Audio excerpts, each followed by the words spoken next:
Hari ini Angelita pindah dari kosan yang sudah ia tinggali sejak zaman kuliah. Ia pindah ke rusun tua dengan alasan dekat dari tempat kerjanya dan biaya sewa yang murah.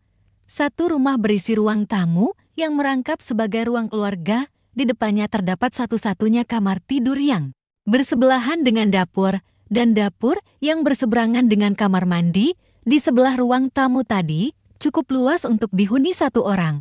"Tolong simpan sebelah sana ya, Pak," pinta gadis itu pada bapak-bapak yang ia bayar untuk membantunya mengangkat barang-barang pindahannya.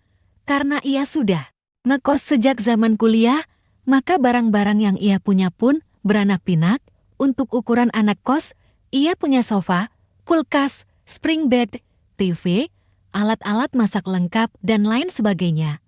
Andrew kekasihnya, sahabatnya Mia, serta pacarnya pun ada di sana untuk membantu mengangkat barang-barang yang ringan, meski ringan, tapi sangat melelahkan. Karena mereka harus naik ke lantai 3. "Lu nggak capek apa nanti, Lid, naik turun tangga setiap hari?" Mia terengah-engah. "Capek pasti, tapi cuma tempat ini yang sewanya paling murah." Angelita malah nyengir. "Percuma dong lu punya cowok dokter," sindir Mia dengan nada bercanda. Andrew terkekeh.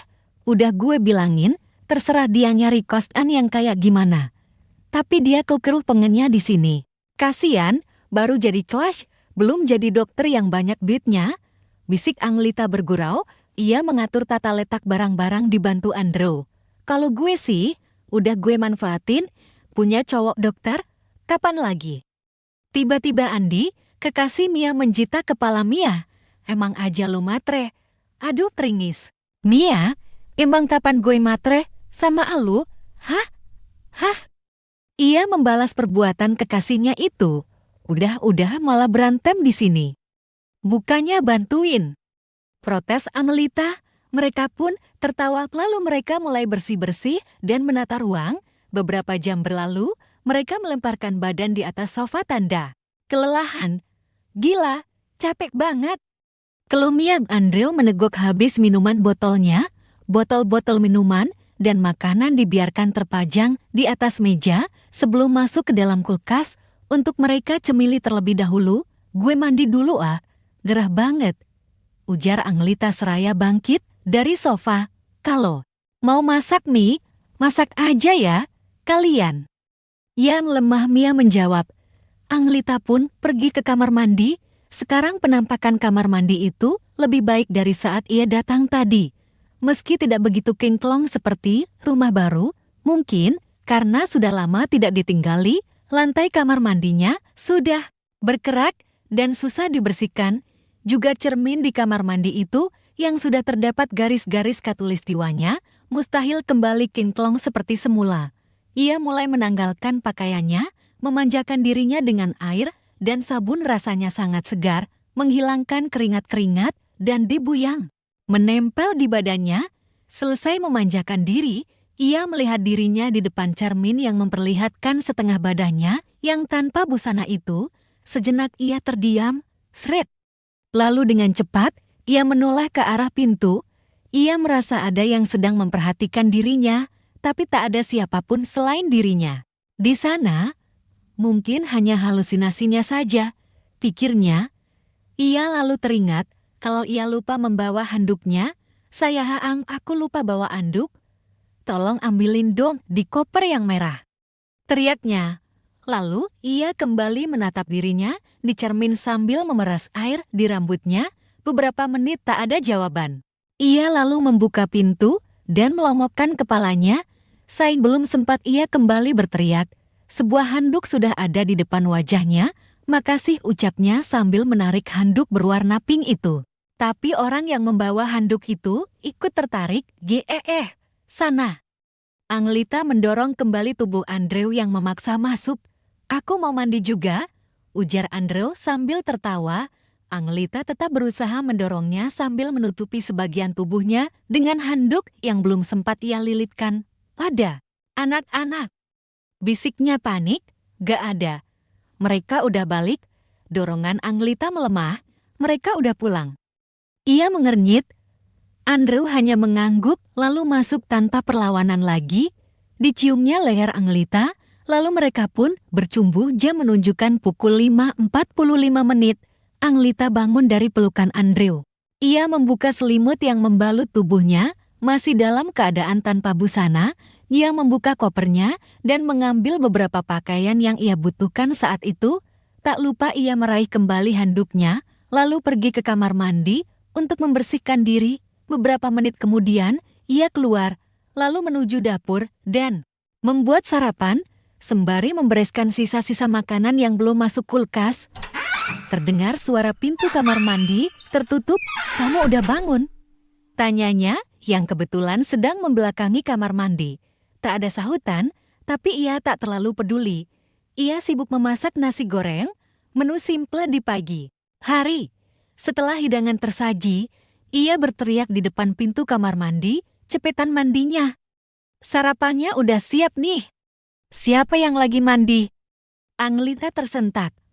Andrew datang dari arah kamar dengan hanya memakai celana pendek dan rambutnya masih acak-acakan. "Loh? Bukannya kamu tadi masuk ke kamar mandi?" Gumam Angelita ragu-ragu sambil terheran-heran. "Apaan sih? Orang aku baru bangun."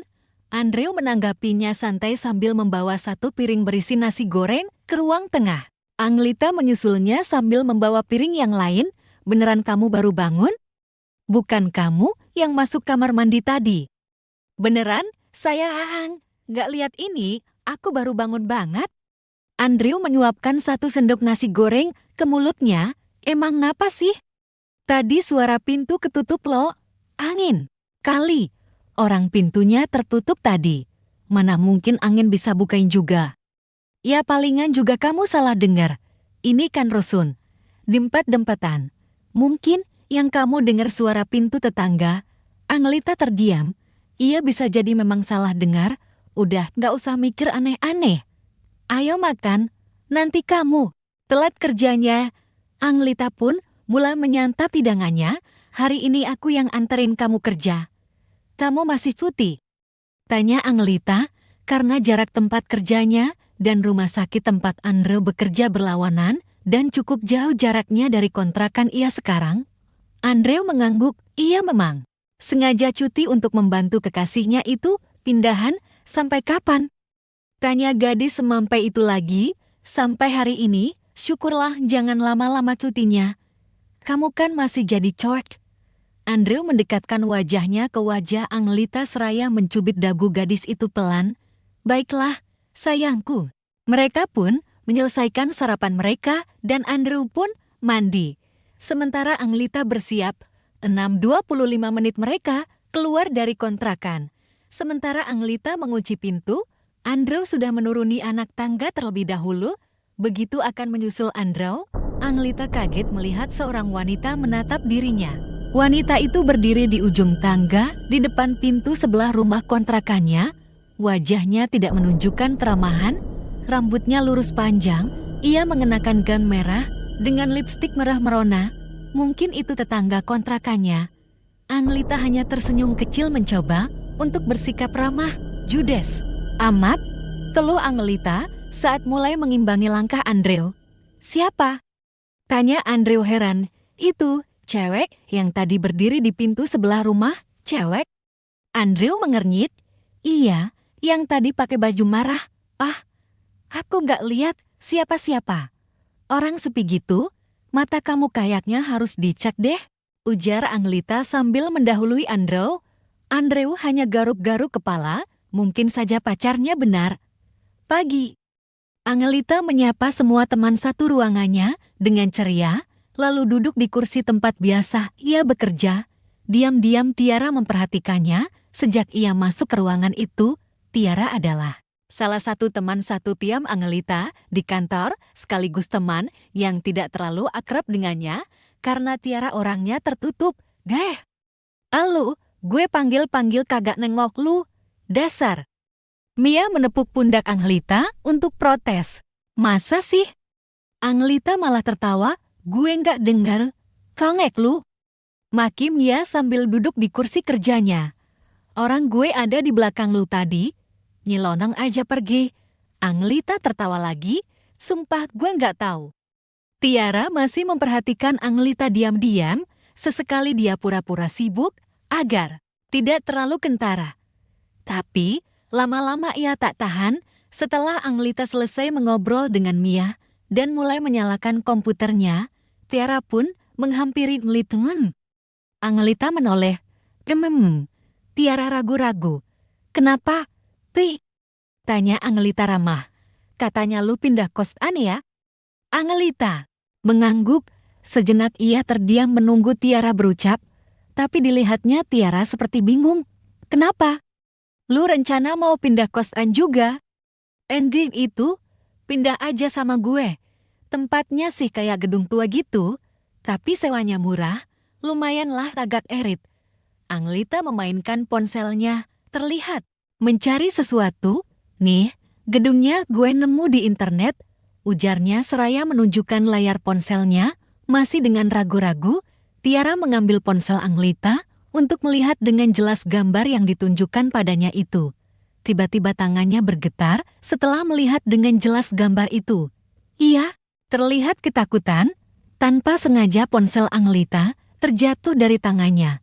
Untung saja jatuhnya tepat di keyboard komputer Anglita. Maaf, gue masih ada kerjaan. Ia membenarkan posisi kacamatanya, lalu bergegas menuju mejanya. Anglita bengong melihat reaksi Tiara. Selain pendiam, orang-orang mencap Tiara sebagai gadis aneh, makanya dia tidak punya teman. Mia, yang sekilas melihat kejadian itu, mencolek bahu Anglita. Kenapa? Bisiknya. Anglita menoleh dan hanya menggeleng seraya mengangkat bahunya. Apa-apaan itu tadi? Reaksinya begitu amat, herannya dalam hati, setelah selesai membersihkan dirinya. Lagi-lagi Anglita baru sadar kalau dia lupa bawa handuk. Kebiasaan. Ia menepuk jidatnya sendiri. Dengan terpaksa ia keluar tanpa mengenakan sehelai kain pun. Untung ia tinggal sendiri. Kalau ia punya roommate, bisa kacau karena kebiasaan buruk pelupanya itu. Dengan santainya ia berjalan menuju kamar, melewati ruang keluarga dengan TV yang sengaja ia biarkan menyala agar tidak terlalu sepi. Ia mengambil handuk yang ia gantung di belakang pintu kamarnya, lalu menggosok-gosokkan ke badannya yang masih basah. Ia berjalan ke depan cermin panjang yang berada di kamarnya itu. Ia bisa melihat seluruh lekukan tubuhnya dengan jelas. Tiba-tiba senyap, suara dari TV tak terdengar lagi. Ia menoleh ke arah pintu, lalu memakai handuknya seraya berjalan keluar kamar. Dilihatnya TV itu dalam keadaan mati. Ia mengernyit, kok bisa mati? Ia mencari-cari remote. Di sofa, ternyata terhalang bantal. Kembali ia menyalakan TV tersebut. TV pun kembali menyala. Rusak apa ya gara-gara perjalanan kemarin ke sini? Ujarnya kembali ke kamar. Saat melewati cermin untuk mengambil pakaiannya, sekelebat ia melihat bayangan lain di cermin itu. Cepat-cepat ia menoleh ke belakang. Tapi tak ada siapapun di belakangnya. Lalu kembali melihat ke cermin, bayangan itu pun tak ada. Lagi-lagi ia berpikir, mungkin salah lihat. Ia tak mau berpikir yang aneh-aneh. Segera ia mengenakan pakaian tidurnya. Jam tengah menunjukkan pukul 0.14 menit. Hari ini ia memang lembur dan pulang agak malam.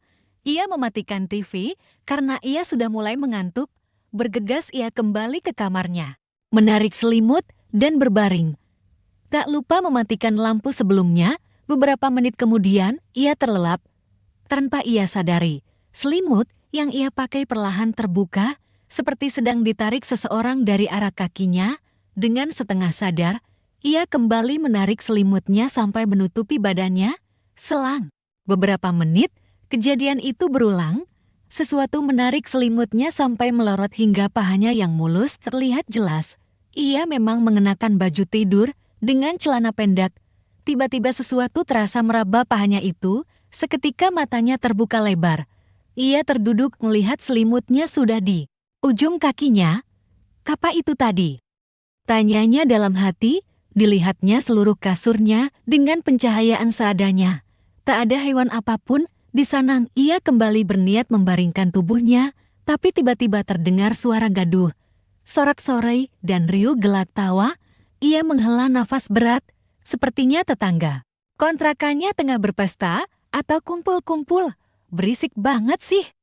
Angelita menutup telinganya dengan bantal sambil mencoba kembali tertidur. Kamu kapan kesini lagi? Angelita memakan habis roti bakarnya dengan tak melepaskan ponsel di kupingnya. Nanti ya kalau aku libur, jawab Andrew. Angelita berjalan menuju kamar untuk mengambil blazernya. Beta tahu di sini sendirian, ia menutup pintu kamar, mengecek semua dalam keadaan aman, gas mati, TV mati, air mati, waktunya berangkat kerja. Iya, sabar ya, sayang akhir-akhir ini aku sibuk banget. Sebelum meraih tasnya, terlebih dahulu ia memakai blazernya, coba kamu kosnya deket-deket. Sini, bakalan nginep tiap hari dah, sambung Andrew. Iya, aku kos deket situ. Ke tempat kerja kesiangan mulu aku tiap hari. Ditutupnya pintu rumahnya, lagi-lagi wanita sebelah rumah berdiri mematung di depan pintu kontrakannya, masih memakai gaun yang sama dan riasan yang sama, dan masih memasang tampang sangarnya, seperti tak suka melihat kehadiran Angelita. Terdengar tawarnya Andrew di telinganya. Hahaha, pindah aja deh kerjanya yang deket-deket sini. Angelita hanya mengangguk kecil ke arah wanita yang menatapnya dengan tatapan seram itu, seraya mengunci pintu rumah. Enak aja, cepat-cepat ia menuruni anak tangga meninggalkan rumahnya. Lagi-lagi si jutek itu, keluh Angelita sambil berbisik. Siapa? Tanya Andrew. Itu tetangga rumah. Kayaknya nggak suka deh sama aku. Masa sih? Emang dia kenapa? Gak tahu. Tiap lihat aku matanya kayak mau keluar gitu. Mukanya serem. Kayak gak suka gitu sama aku. Aturan harusnya aku yang gak suka sama dia. Beberapa hari ini aku selalu kebangun malam gara-gara mereka berisik. Sabar, biasalah kalau tetanggaan emang gitu. Pasti ada aja masalahnya. Angelita pun sampai di lantai bawah. Udah dulu ya, kita sambung lagi nanti. Ok, love you. Love you too. Bisik Angelita menutup teleponnya. Ia melewati dua bapak-bapak yang tengah bercengkrama. Messi, Pak, sapa Angelita sopan seraya tersenyum. Kedua bapak itu membalas senyuman Angelita. Betah di lantai 3, Mbak. Tanya bapak berkolor putih dengan kaos oblongnya yang juga berwarna putih. Angelita menghentikan langkahnya. Betah, Pak, walau tetangganya ngeselin. Ucapnya dengan nada bercanda, padahal serius. Tetangga. Bapak itu lagi sambil mengernyit menyimpulkan senyum. Kita? Maksudnya? Angelita cepat-cepat menggeleng. Itu loh, tetangga rumah saya. Tiap malam berisik, mana jutek lagi. Tiap ketemu melototin saya. Ia tertawa, agar tidak membuat suasana canggung. Raut wajah kedua bapak itu berubah, tak lagi memajangkan senyum. Mereka saling berpandangan seperti kebingungan. Saya permisi dulu ya.